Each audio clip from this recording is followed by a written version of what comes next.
You found it. Your home for the best content on your favorite team, the Fighting Tigers of LSU. Do us a favor, subscribe to the channel, leave your comments below, and be sure to smash that like button.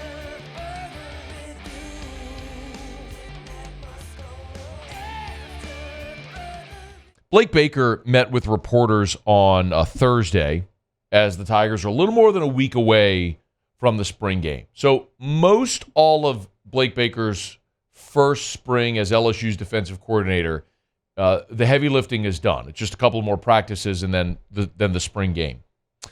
And one of the biggest, I hesitate to call it a reclamation project, but maybe for lack of better phrasing, one of the biggest objectives or tasks, maybe opportunities that Blake Baker has in this spring and is charged with in this season is how do you maximize Harold Perkins? 247 Sports earlier this week did a list of like the biggest impact linebackers in college football. They had Harold Perkins number one on the list. And it's all because we saw the tantalizing ability in his freshman season. And even though, this isn't new, we've talked about it, even though Perkins statistically mirrored his freshman season in his sophomore year. I mean, he went from 72 tackles to 75. Had 13 TFLs as a freshman, 13 as a sophomore. 7.5 sacks to 5.5. 4 forced fumbles to 3. 3 passes defense to 6. Had an interception each season. I mean, you look at his stats, and year 1 and year 2 are virtually identical for Harold Perkins. And yet still, we look at Harold Perkins, and we kind of say, man, what happened in his sophomore year?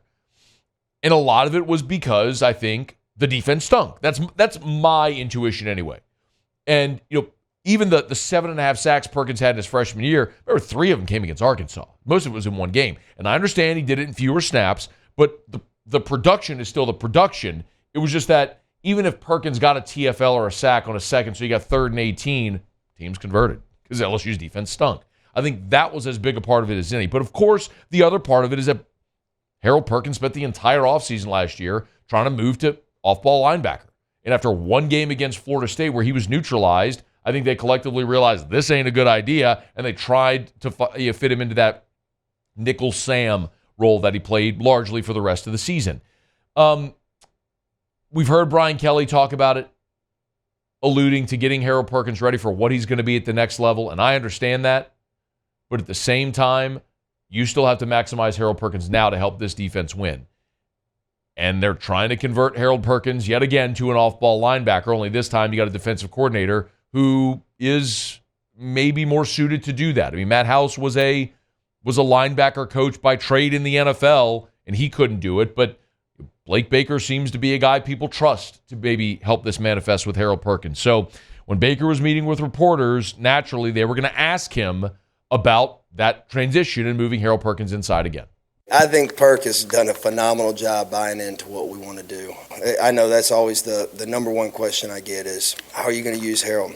I think you can use Harold in a variety of different ways. I think we have to start him somewhere and get him really good at that. But he's so explosive. He's got an innate ability to really turn the edge, So, again, we're going to find out what he does best, and we're going to utilize his skill set. And hopefully, matchup-wise, do it against their worst player. He can play inside linebacker. He's grown exponentially, and it's hot in here. But he's grown exponentially as far as his you want me to stop or keep going?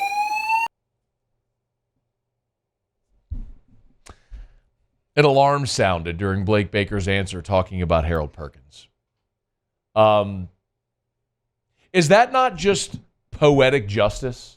Did you hear the exact... Muse, can you go to the exact point in the answer when he's talking about Harold Perkins and the alarm sounded? Listen again. Against their worst player. He can play inside linebacker. He's grown exponentially, and it's hot in here. He can play inside linebacker. He's grown exponentially, and then... He's grown exponentially, and it's hot in here. That was almost like... that was like straight out of Liar. You know what I mean? You tell a lie, then kaboom. Mr. Falk, would I be accurate if I described your relationship with Mrs. Cole as totally professional. I object, Your Honor, and I move to strike! Harold Perkins has grown exponentially. Is your relationship with my client entirely platonic? Not! Is not your relationship with my client, boink! Bad baby. Did you ever not make love? Did you?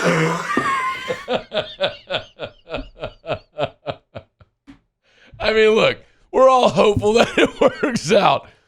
But could that not have been any more perfectly timed in the entirety of that press conference at the exact minute, the exact second the alarm sounds is when Blake Baker's talking about Harold Perkins. Exponentially, and it's hot in here. He can play inside backer.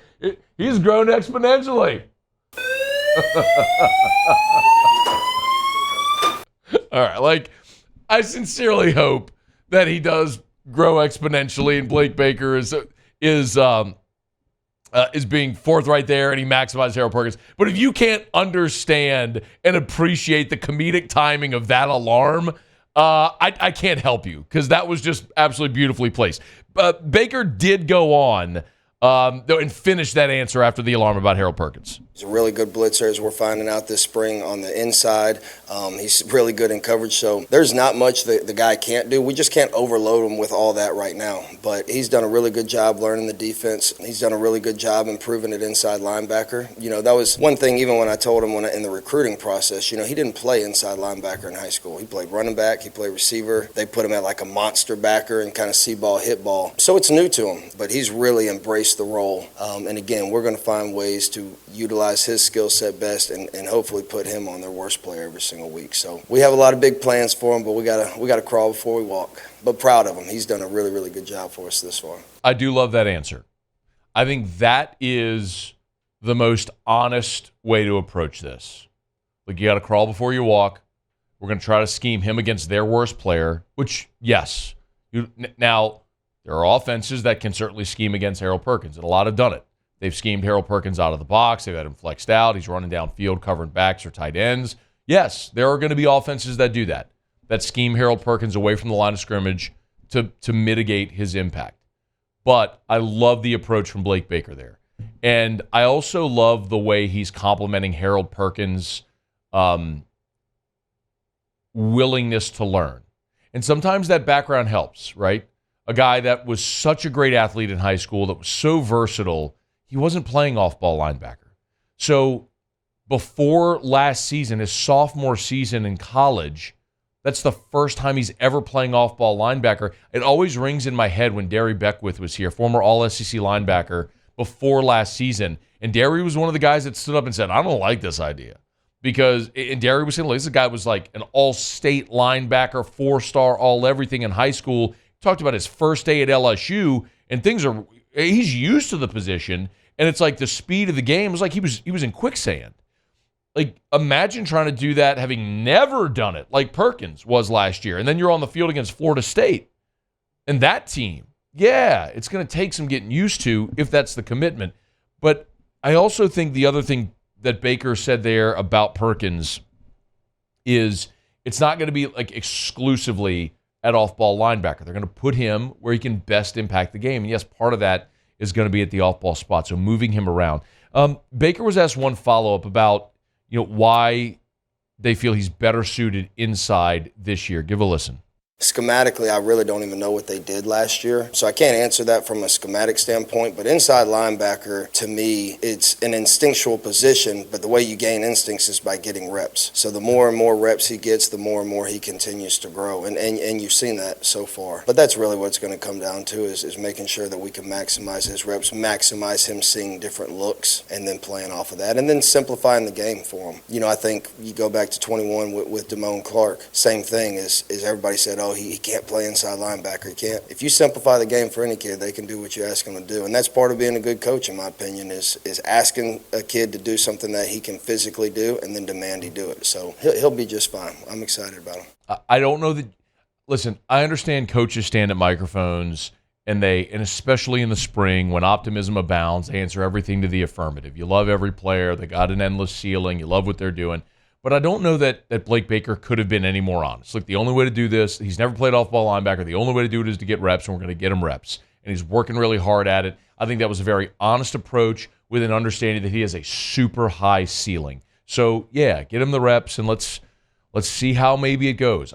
I still, it put me in the category of skeptical, because and it's not just that you're taking a guy. It would be different if this was a project, right? It would be different if it was a guy who you felt was a really good athlete, maybe an athlete without a position, and you were trying to teach him the position to get better.